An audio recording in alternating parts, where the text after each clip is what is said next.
Yeah, man, it's the one and only DJ Chase, the pregame party miss podcast right here on WDJCDB, DJ Chase Radio, the DJ Chase Radio mobile app out now on the App Store and the Google Play Store, the Audible app, Apple Podcast, Spotify Podcast, and YouTube DJ Chase TV. But enough of all of that. We got New York City's finest, the super talented, the lovely, the bubbly, the snowboarder, Miranda Writes in the building today. How you doing, mama? I'm good. Jeez, thank you for the intro. Can I get that for the intro for a record? Oh, I got you. Whatever you need from me, you have it from me. You got it. For sure. First and foremost, how you feeling today? I'm good. I actually had like a few hours to relax today, which is insane because I kind of had this whole thing in my mind when I got back from tour. I was going to have some time to chill, and that has not been the case. So Gotcha. I enjoyed today. Cool. All right, man. So I want to get into your background. I want to get into, because there's not many interviews on you. I really haven't seen too many interviews. So I want to talk about, I want people to kind of learn who you are because you're so fire and you're so dope. You know what I'm saying? Your background a little bit. What's your nationality? You're biracial, correct? Yes. So my dad is Black and my mom is Portuguese and Polish. Wow. Okay. Copy. Who I like, what I am. yeah, that's crazy. And you're from New York. You know what I'm saying? New York is the melting pot of all, races and genders and creeds and religions and everything like that. Growing up in New York, it can be tough. Did you ever feel like, being mixed, like, being Black and Portuguese, and did you ever feel like that was like a disadvantage for you? Or did you see it as a disadvantage or an advantage? Excuse me. Well, it's interesting because obviously being from New York, but then I also spent a lot of time in Jersey as well. And like, I moved around a lot as a kid. I feel like it was always like this thing of like, my parents were always trying to get me into like better school systems and better environment, so to speak. So as that happened, things kind of got a little bit more suburban, but now also just like traveling. So I always say like being mixed is really hard, right? Because I feel like sometimes people try and like figure out where you fit, if that makes sense. And they try and figure out what you're more of. And like, it's kind of like that weird, back and forth. But then at the same time, it's interesting because after traveling so much and being in different places where there's not a lot of culture, I'm also like, wow, everything that I receive from back home feels light in comparison, because when you go to other places, like you said, like New York is like the mecca of like culture. Like I always say, everybody's just like, it's just like a giant gumbo. For sure. So I feel like now I'm like, just kind of after being in different places, I'm like, well, you know what? New York really is kind of that place you want to be, where I feel like it's just accepting of everyone, because you don't go to different places and it's not like that at all. Yeah, definitely. And what part of, being that you say you grew up in Jersey, which I didn't even know, what part of New York would you say that you represent? What part of New York you represent? What part of Jersey you represent? Definitely Manhattan. I definitely have like the Manhattan vibe.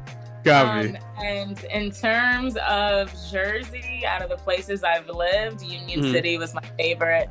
Then like Edison was probably like second, but that was only because I had family there.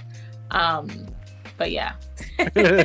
Copy. Now, were your parents involved in music? Like, did they like were they musical parents, or they just was like working class, about working and stuff like that? So it's interesting because my parents love hip hop. My dad, he's from the Bronx, so he's like your die-hard old school hip hop head. When I first told him that I wanted to rap, like we literally would just start going to park jams together and different ciphers. He's like, you got to learn everything about hip hop culture. So he's like die-hard hip hop head. My mom, same thing. She loves hip hop. So they are not into music, but they have a great appreciation for music. So I'm kind of like a little bit like the oddball in that sense, but the love of hip hop has always been in my house. Yeah, for sure. And what made you want to be in music? Like, what made you like? Because you've been doing this for a minute. I've been following your career for a very, very long time. And did you always want to be in music, or you just was like something you just like it just happened? It was one of those things where like I was honestly just writing to write because it felt good, and it was just like a more of like an expression thing. Mm-hmm. And then I started uploading things to YouTube and people were actually listening to it. Wow. So I was like, and it was like the combination of just like, I really just submerged myself into music. And I just feel like, you know, when they say like you find that one thing in life that it just like clicks and it makes sense. And like when I started making music and putting it out, and then I did like just my first show, I'm like, this is like what I need to base my life around. Like just the feeling of it, the people that I've met, music has really given me so many incredible experiences. So it was kind of a random thing, but it was just, I guess, like a timing thing, and it just felt right and good, and I just haven't looked back since. Nah, that's what's so. Yeah, like even just now, like this crazy. I was telling you off camera that somebody booked me for a 5th grade graduation. But it's crazy. I DJ for her mom's baby shower last year, and the little daughter requested me for. She's 10 years old, and she requested me to DJ her. I'm like 10 years old. Like, what are you doing? Like, you know, I got sneakers. I got sneakers that's 10 years old in my house. Like, that's crazy. You know what I'm saying? So I totally understand. Yeah, I totally understand. You know, the power of music and things like that. And you know, who did you listen to growing up? Like, who did you listen to? Like, who inspired you to like? You know, it could be mainstream or otherwise. You know, who inspired you to listen to get into music? Excuse me. Definitely lots of Jay-Z, Eminem, Wu-Tang, A Tribe Called Quest. Yeah. MC Light, Eve, Missy Elliott is my favorite. So when people are like, who inspires you? Like Missy Elliott is the queen. There has still yet to be, I mean, think about it. And like, there's a lot of amazing female artists, but think about it. There has yet to be another Missy Elliott. For sure. In music. Sure. So I just feel like she's just really incredible what she's done. And then of course, like I listen to Nicki. I really like everything. Like I feel like I have like whenever I look at my like hip hop playlist, it's everything from like 80s to current. And I just feel like it almost is dope when you put it on in a playlist together, because you can literally hear like the evolution of music. And then I also feel like I've had periods of my life where I just listened to one artist. Like I remember there was just like 2 years where I only listened to J. Cole. Like I just only listen to J. Cole. And then I went through like a 10 phase. I love Russ. Like I just feel like there's a lot of dope artists that are doing their thing. For sure. And how did you come up with the name Miranda Writes? Like that's a crazy, because when I played the record on in a big radio station from the video I sent you, she's like, "What's her name?" Miranda Writes, and she started laughing. I'm like, "Yeah, like Miranda Writes." Like, so how did you come up with the name Miranda Writes? So, I mean, of course, everybody knows Miranda Writes, right? So it's like a play on words and like the right to remain silent. So you got to have fun there. And then too, like, I love the creative process. It was just kind of a paying homage to just the actual creative process of music. I think like when artists, like especially like myself, when I'm in the studio and I'm writing, that's where I feel like the truest form of art comes from, is that like unfiltered, raw moment before you start twisting things around and changing things and modifying things. So it was just kind of my way of like paying homage to the fact that I just love writing, the creative process. And I wanted to do something fun and have something to think about. For sure. I respect it. Now I gotta ask, you being a female rapper from New York, and I have to ask this, who you got for the ladies, Foxy Brown or Kim? That's a really, I don't want to answer that. I don't want to, only because I mean they're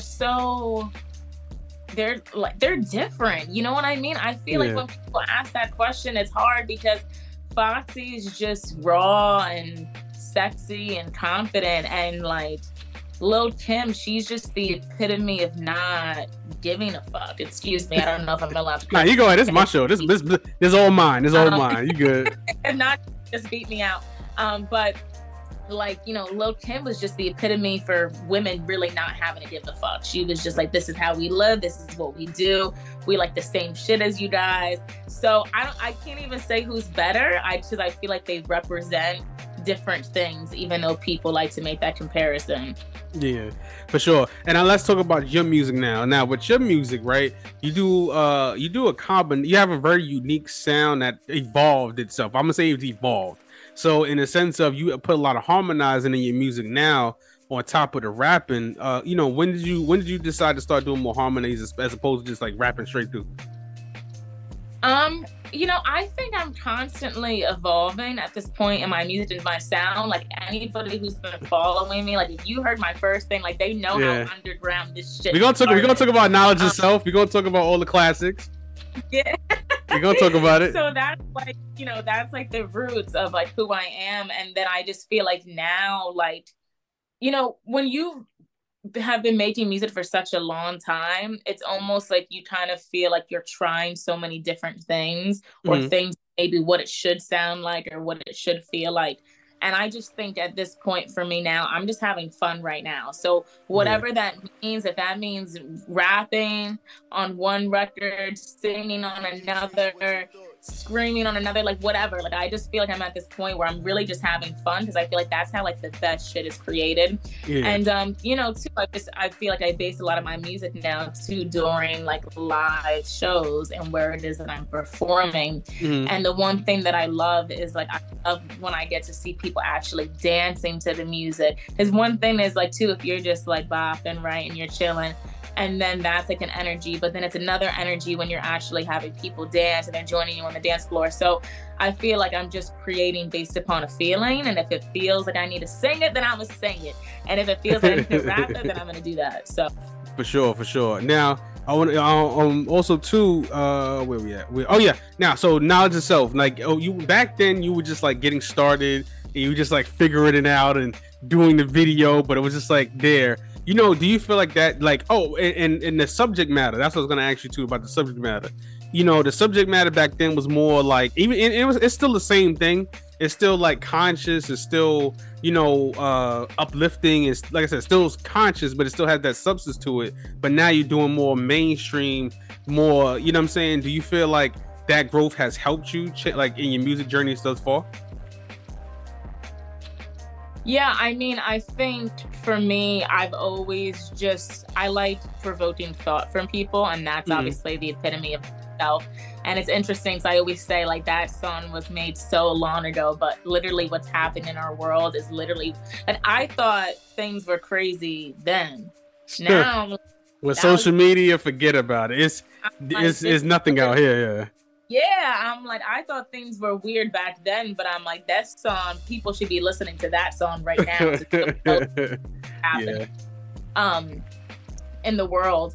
But I mean, you know, that's always going to be the root of who I am. And I think the difference is now people are getting a little bit more of a fun version of me musically, but I feel like the thought is still there in terms of like the impact. Like I'm still very conscientious of what it is that I'm saying, and I feel like even when I'm recording, I'm creating, like the vibe is a little bit different, but it still has that thing of like, okay, what am I saying to people? How's it making them feel?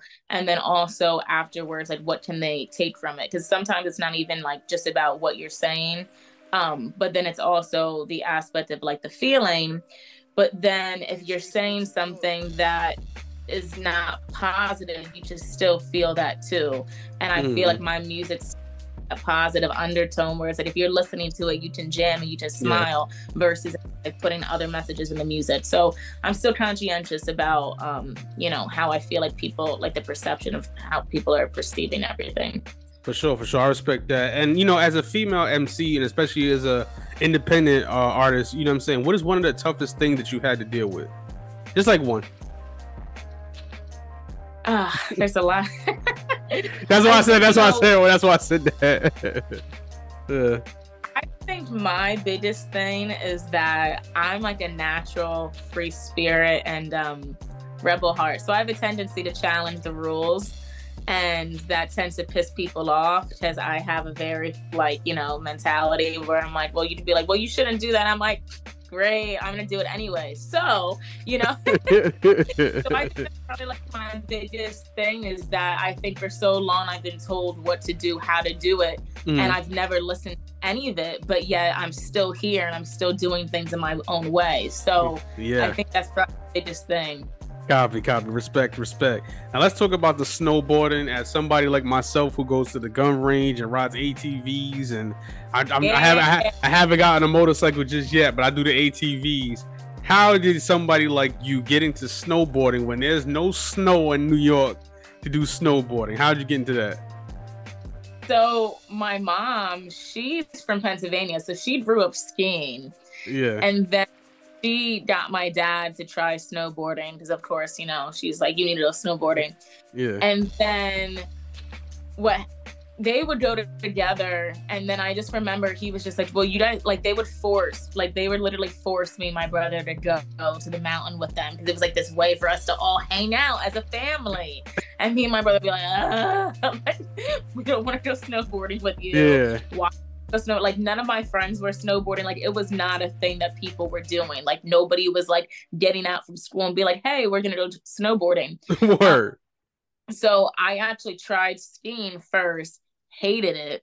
Yeah. I just didn't click for me. And then I tried snowboarding and I fell on my ass the entire day. See, that was the thing with me. Like, that's why I haven't done it yet. I'm too old to do it now. My knees would be breaking down on me. I'd be like, nah. No, you'll be good. But I'm like, you know, I'm like falling. I'm like, why am I doing this? Like, why am I doing this? But then I just remember there was like at one point that day where I was able to actually stay balanced more than like 8 seconds. And I was like snowboard. I was like, wait a second. That kind of felt good. So I ended up going back to the mountain with one of my friends, and like we just started snowboarding. And then she didn't even end up snowboarding like long term, but like that was like my girl that I was going with, and I would always be like, hey, let's go snowboarding. But then it became a thing for me. I was just like, this is so freeing and liberating, like just listening to my music. My hair is blowing in the wind. Like I just felt. And I think I'm very much like an adrenaline person. That's why like I love running. Like I love anything that gives you that like nice Same feeling. with me. That's how I got hooked on the ATVs and the four-wheelers. I was like, I went out to my homeboy in Pennsylvania, and I was like, I never looked back. I was like, this is it for me. Like, yeah, I mean, it's that adrenaline rush, and I'm like, maybe I am like an adrenaline junkie because I'm always like chasing for things that like give me that like high. I'm but the same snowboarding way. gives me high. Like I just get this freedom, and I just feel like I can do what I want, and like being on top of the mountain is just amazing. Like everybody needs to try snowboarding at least once. I'm gonna try it. Like I said, my knee, I got these hard DJ knees, so I'm a big guy, so I'm gonna try my best. We're gonna go snowboarding. I'm definitely with that. I'm with that. I'll drive out there. And the snowboard market, same with me. Like I'm in the car culture, and I know what it's done for me as my career, as far as like, promoting DJing and car coaching and stuff like that. How has the snowboarding market helped your music career independently? So a lot, and something that even was intentional. So when I started snowboarding, I remember just looking up to see if there was any other like female artists that were snowboarding. I could not find one. Not one, I was literally looking up female rappers plus snowboarding on YouTube, and I could not find one person. And I was like, that's insane. And, snowboarding obviously is a male dominated white sport, but I'm just like, I can't believe there's not one girl saying like that's raps and snowboards. So I started just making it a thing, and I started like rapping about it. And it was literally because it was like inspiring to me that there was no other females doing this. And then also it was just kind of like, I'm like, I need to like get into this community and start like making friends with other women that are going to the mountains, because like we should be on the mountains too. So it ended up just like creating this whole like movement. And like fast forward now, it's like, I'm an ambassador for Burton Snowboards. Like I've done stuff with like work with Red Bull. Like it's just insane how this literally just started from me being like there was no other females on the mountains to like making a movement out of it. Yeah. Same with me. Like even right now, because I'm in the like if you know about me, I love Chevy. So my thing is the Chevy. I love Chevys. I'm a Chevy guy, and it's crazy and it's weird. I'm like I said, I never tried to be like Dr. Dre, but it just happened. I love Chevys. Like I own a Chevy. Like even I posted the pictures yesterday at the Chevy dealership because I had to get my car fixed. So all these like driving people hit me up like, yo, what's the Chevy? I'm like, bruh, I just love cars, bro. I love cars. So with that being said too, like the brand extensions you know what? Because like I said, my show is really dope because a lot of people look for advice from like independent artists like us. They see us like winning awards and, you know, getting brand deals and performing and stuff like that. So a lot of artists, when you explain to them that, you know, lifestyle branding and things like that, that really helps your career a lot. You know what I'm saying? So that's why I really I'm glad you answered like that, you know? Yeah. And I think too, I feel like too, like people don't realize like there's really like it's like everybody says and it sounds cliche, but there's really like benefit. Like find what you like and what you align with, and then just find more like-minded people that like that. Like literally, like the people that support me within snowboarding is just because we have a love for snowboarding. We just so happen to snowboard, and like that's like the community within itself. So like every independent artist should find out what it is, like what do you like, and then go find other people that like the same thing and become friends. Like it's that simple. That's it. There you go. And you know, now one of my last questions before we get out of here, I got a few more. You know, the Harlem Globetrotters, you are the official MC for the Harlem Globetrotters now. How did you snag that deal? How'd you snag that? Oh my God. So yeah, insane. I'm still like, I missed the tour already, and it's only been like a week since it ended. But basically, like they were looking for a new MC, and I was just like, the Harlem Globetrotters, like this is iconic. So they ended up flying me out to Atlanta for an audition. And I did what I had to do. Swear up, salute. A couple of days later, and they asked me to go on tour, and I was like, hell yeah. So really, it's an honor. Like it's just to be part of a brand that's so iconic. The joy that it brings to people, like their families, the kids. It really is one of the best things that I've done in my life. Like I'm thankful to be able to say that I've worked with them. For sure. I'm happy for you. You know what I'm saying? Because I understand, like, even me, like, sometimes, like, I'm actually doing this thing called Baller for Peace in June 3rd. I'm doing it, and you know the mayor's, so the mayor's supposed to be there, and just, you know, it's gonna be dope. And it's just like people don't understand. Sometimes as performers, we deal with so much in the business, but we have to remember we're doing this for the children. We're doing this for families. You know what I'm saying? So they don't understand why sometimes, like, independent artists like us, we make certain decisions based on that. It's not always about the money or the fame. You know what I'm saying? So that's really dope. You know, and now we're gonna talk about the hot new single, Taylor Swift, 110,000 streams and counting, getting up there. What inspired that record? I mean, like it's just really that it's kind of how I'm just living my life. Get what I want. If I want it, then I get it. But it was just like a homage to all the independent ladies out there, women that are doing their thing. I feel like I'm very much girl's girl. I love seeing women win.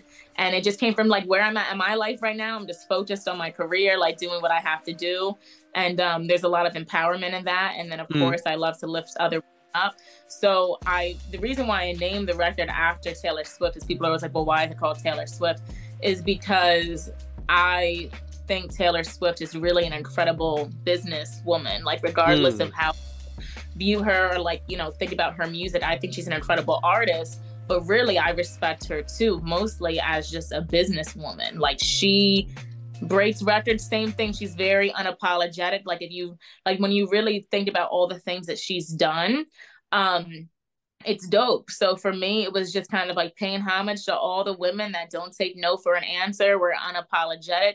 We celebrate ourselves. We celebrate who we are, our careers, and, you know, the time and the work that we put in. So keep getting what you want. If you want it, then you get it. For sure. Now, also too, you know what I noticed with your music, and you know, you don't really have a lot of features. Like you don't really like none. Like even in your projects, like you don't have any, like nobody that, you know what I'm saying. You can tell like you pick the people that you really want to work with.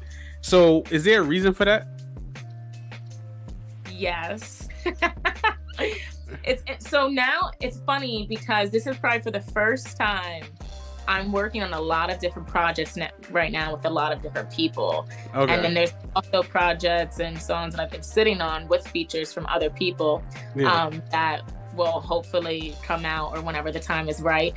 But yeah, I mean, it's not something where I purposely don't do it. It's just I'm very much like an energy person, and I just feel like sometimes I'm always just trying to figure out like, okay, like if I'm working with somebody, it has to be something that aligns. So like when I did like that Nothing Average song with Intel, like I loved his energy. Like he's a vibe. So it just felt right. But yeah, I don't do a lot of features. So I guess maybe there's have to be, I'm not gonna do like a DJ Khaled album maybe at one point. Cause I'm like, yo, cause I'm like, maybe I'm shaking my head. I'm sitting there going through, trying to come up with questions, and I'm like, she don't got no, what's funny though? I'm the same way though. Like, even like me asking you to produce the record, which I still owe you, right? So I'm like, okay, like even people ask me all the time to work with them, and I'll be like people get so offended when I tell them I don't want to work with them, and I'm like, it's not that. It's just I don't like working with other people. Like I just don't like, you know what I'm saying? So I totally understand. Excuse me. And it's interesting because I love the art of collaboration, and I think too maybe that's like a personality thing, because I always say I'm like, so obviously like I'm an extrovert, but at the same time I'm also very much an introvert. Like I love being you know what it is, you probably just like things your way. That's what it is. So you probably want to so you like things your way. So I'm the same way. So you just, to avoid the headaches, you like, you know what, I'll just work by myself and just get it done. Well, I do feel like when working with people, the waiting game does drive me crazy. I'm like, why is it 5 months and we still haven't gotten good? Yeah, I'm the same way. I mean, crazy. So yeah, that's part of it too. It's like I know if I'm like working on my own project, I can control how quickly I put it out. But it took me a very long time even to just like collaborate with people, like writing. Because that was 2017. I think the first feature I seen from when I'm doing my research was 2017. You've been out to 2013. So I'm like, okay.